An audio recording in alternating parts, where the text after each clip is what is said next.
Hey, what's up you guys? Before you watch today's video, you're gonna meet these awesome ladies. We team up today on a challenge on American Air Gunner Challenge on the Outdoor Channel. It's gonna be one to watch. For sure. Definitely. Super fun. Fun shooting with you guys. So good. So close. Entertaining. Oh, so close. Neck to neck. So tune in. There's one way to do this properly. You sight in at 100 yards, and we're not gonna just take 3 shots, and as soon as we're near the bullseye, we call it good. It's gonna take about 50 shots to be fully sighted in. Dude, that is the stupidest thing I've ever heard. You sight in 2 inches high at 100 yards. It's gonna keep that bullet within a nice PVC pipe for about 250 yards and you'll kill your deers. Dude, no, that's a terrible way of doing this. I'm gonna smack you with some awful movie magic. Oh, gosh. All right, we're gonna settle this with a duel. Okay, fine, a duel it is. 1, 2, 10. Oh no! Oh no! You're 2 inches high! So the place where most people waste a ton of time when you're sighting in is just getting on paper for the first time. And we've tried a lot of different methods for doing this, and we're gonna talk about some of those tricks, but the most reliable is just a traditional bore sight. Now, one thing that's helped us with this is we're going to sight in exactly at 50 yards here. The reason we're doing 50 is because if we bore sight at 100, sometimes it's just not precise enough and you're just still not on paper and you're just burning ammo. And now that ammo's costing $2.50 a shot or something, we want to avoid that. So with the bolt removed, we're going to come in behind the gun and we're going to just use the barrel of the gun like a peep sight. Now the other essential piece for sighting in, bipod and rear bag. I really like these bipods, by the way, from MDT. There's a reason we started carrying those. I've tried everything and man, they work great. So I'm gonna get this so that without touching the gun at all, it's pointed at that target and I'm gonna just look through the barrel itself to get it exactly so the target is centered up in that barrel. So the process is, we're looking through the barrel and we're putting the target, you'll just see the paper barely, it's hard to see through there, exactly in the middle of the barrel. And then you're dialing your turrets, your vertical turret and your horizontal turret, so that you're moving the reticle, the crosshairs, to match the center of that. And so it's kind of that process of look through the barrel, get it exactly lined up, and then without moving the gun, dialing the turret so the crosshair is centered on that spot. If we've done that job well, when we shoot this, in theory, we should be at least on paper. All right, gonna take my shot at 50.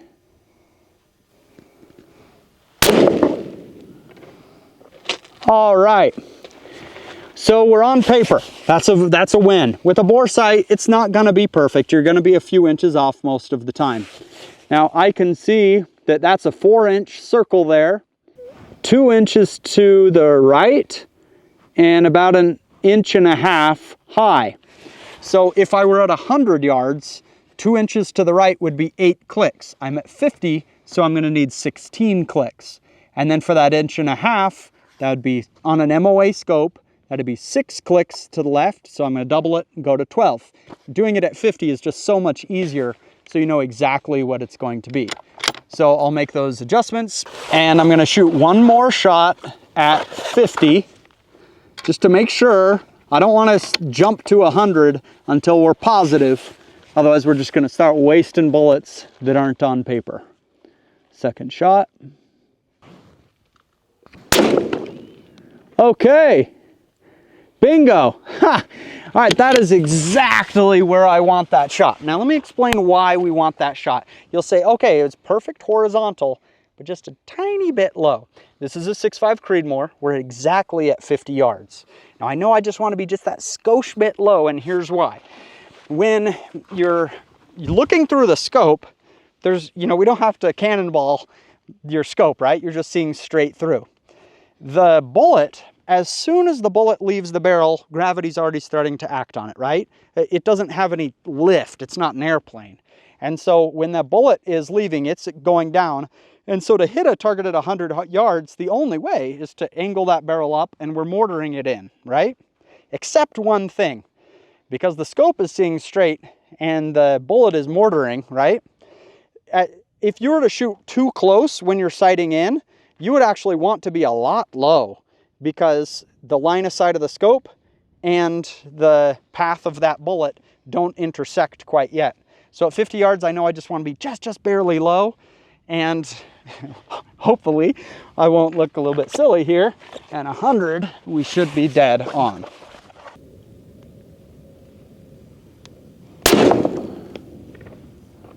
Bullseye! That's what I'm talking about. See, it makes good sense to do it exactly at 50, because then you're not wasting those shots. If you just bore sight, you know, close, whatever, 35, 45, then, you know, you're at least getting on paper and you can fine tune it at 100. But if you do it exactly at 50, you know, just double the input on your twice as many clicks as you would at 100 to move whatever distance, an inch. And then you're not wasting those shots. You know exactly where to go. And then you're much, much closer at 100. In this case, ended up being perfect at 100. But what I mentioned earlier is that this gun is phenomenally accurate. Way more than your average hunting rifle. And so usually what happens is we'll sit down and, you know, if we have a class of people that I'm shooting with, half the group will run through a box of ammo trying to get sighted in, because you're chasing your tail like a cat, right? You're an inch high right, and so you move low left, and then you're off again, and so you move to that, and then you move there, and you move there until you happen to hit a bullseye, and then you stand up and start congratulating yourselves. Normally, you're gonna have a dispersion of ammo. You know, say it's an 1.5-inch gun, which is pretty normal for a hunting rifle. We all like to think that our hunting rifle is the half MOA, but what I see is most of them really aren't quite there. And so if you're within 1.5 inches of just natural dispersion of that gun, you're gonna have to shoot a group each time you're making an adjustment. So just to confirm that, let's just put 2 more in here just to see if that is correct. If I got lucky on that one, that it happened to land in that spot within the natural dispersion of the gun, or if that really is just the correct spot to have this sighted in. By the way, this gun is so good. This is the Bergara Premier Divide. I reviewed this thing about a year ago, and I don't know why, but I just haven't shot it that much. I love this gun. I think this could be the one I'm gonna take on a deer hunt this fall, because gosh, I forgot how good this gun is. Now, a couple tricks here. One, if your vision isn't great, then bore sighting can be a little bit frustrating. One option for you is you could get a laser bore sighter. It's just a simple little laser light. Now, there's one other thing you can do. It's a little bit of a party trick. In theory, it works perfectly. In practice, sometimes it doesn't work great. But if it just hurts your head how many clicks you need to use to move the reticle after you see that you're off a little bit after you've bore sighted, what you can do is the gun has to be locked down, not moving. Bipod and rear bag like we have can work, but you know, a lead sled might even be better. What you'll do is you'll keep your reticle pointed right at the middle of the target, and then you see your impact high right. So what you do is you don't move the gun, and now we adjust the turret to go up and right to there. And if we didn't move the gun and we move the reticle to that spot, now it will be perfectly sighted in, because because that's going to force us to move the gun low left in order to shoot, and then it's going to put it exactly on. So if you get confused with the clicks, use the party trick method. Just move the reticle to the impact while not moving the gun. All right, I'll tell you what. This last hunt we went on bison hunt with a bunch of you guys. It was awesome. Now everybody's traveling with their guns. Things get knocked around when you're moving, things like that. Sometimes you don't have a ton of time to get sighted in, and we told them we'd have time there to get sighted in. So no shame or anything. But we got whatever, I think 28 people came to hunt a bison on this shoot. And I would say of everybody that sighted in, maybe we had 4 of those rifles that I would have said was hunt ready to go. They came in, verified the 0, it was correct, ready to go. I'd say it was probably about 4 guns out of those 28. And that's just what I see all the time when people are hunting, and I think it's that. I think you shoot a couple shots, you hit the bullseye, you walk away and you're done. Well, what if you'd been shooting several shots to get there and your barrel's pretty hot at that point? Now, usually shots start kicking up high when it's hot, but also just a bigger dispersion, bigger group. And so this is what I call our last click verification. I'm gonna shoot 5 groups of 3 shots, each in each group. Between each group, I'm gonna wait 7 minutes, let the gun fully cool down. We're gonna put it up vertically so the heat comes out, and put a barrel cooler in there. We're gonna let this totally cool down. We're gonna take another 3 shots. We're gonna do this 5 times because I wanna know what the cold bore is going to be on my hunt. And then you'll see what we do with it and why 5 groups afterward. We're gonna use all the data.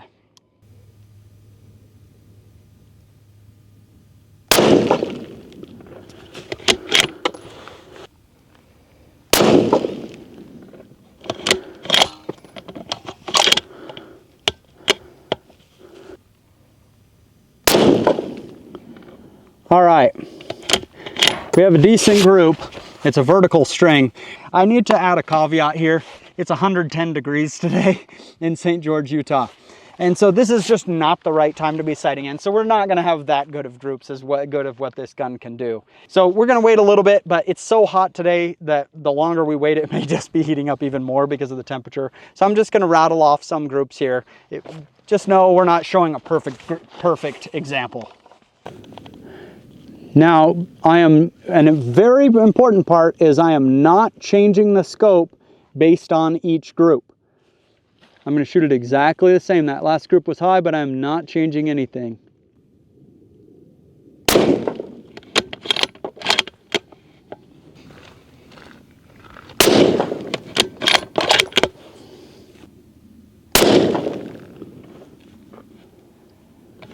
Okay, another group under an inch.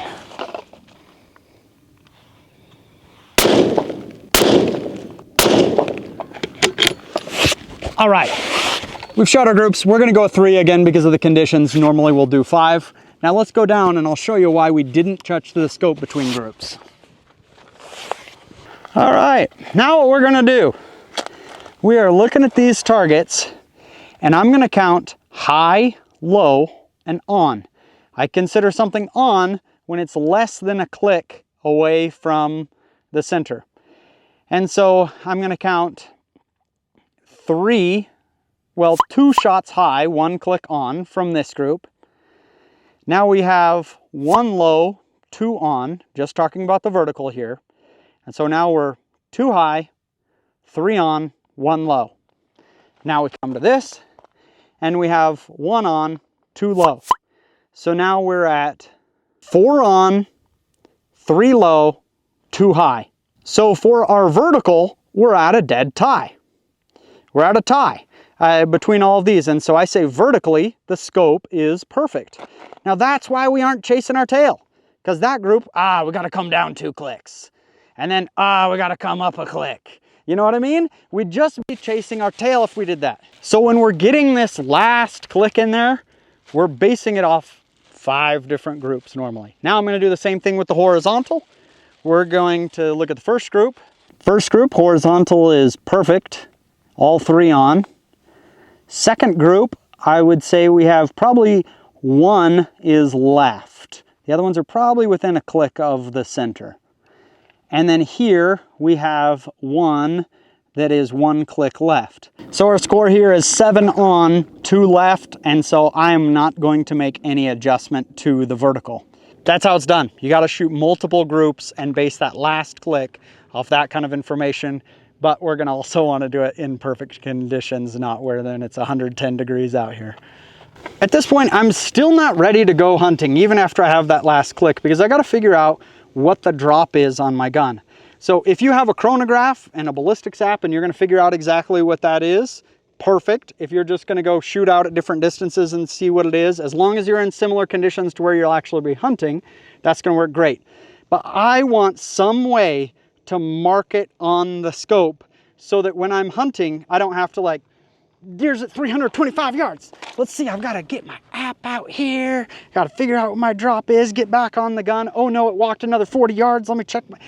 You're gonna miss animals. I've seen it, I've done it, that's happened. So there are a lot of solutions. A lot of people just tape a piece of paper to their stock. That works just fine, but it's gonna get you out of the scope. People use a Sharpie on their scope and then get brake cleaner and rub it off. That works fine too. The clean solution that we came up with is turret tags. Turret tags are quick adjust yardage stickers. It's such a simple solution. So they're just tiny little stickers for 100, 200, 300 yards. Plus we have your 50 increments all the way out to 1,000 if you want to. And so I'm just going to, they just go on my scope to mark the different distances. I think it's going to help us get more animals this fall. Now, one more thing other than turret tags is tolerance stacking. This is where people get into trouble. We've all been there. If you've hunted for a while, you've been there. And that is the reason I don't like the, just 2 inches high and then, we're at 350. Well, aim for the top of his back. I just really don't like hunting that way because there's just so much that can go wrong in that scenario. Top of his back. Well, is this a taller deer, a shorter deer?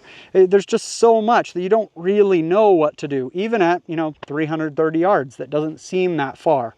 And so I'm trying to minimize every variable. When you're sighting in, be meticulous, be OCD about it. Don't accept any amount of off by a tiny bit and call it good.